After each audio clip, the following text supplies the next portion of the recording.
The value of spiritual work is that it takes you out of force into, as you go above 200, it's not what you do anymore that has the effect on your life and what happens, it's what you have become.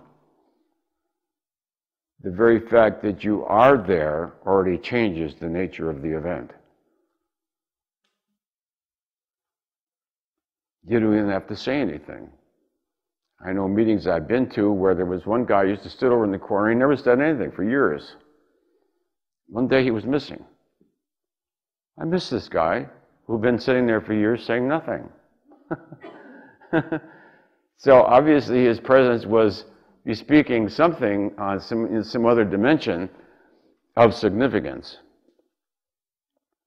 People who are more spiritually evolved then have an effect that radiates out from them that is invisible, not discernible, not logical, not traceable, but the very fact that you are there already changes the events.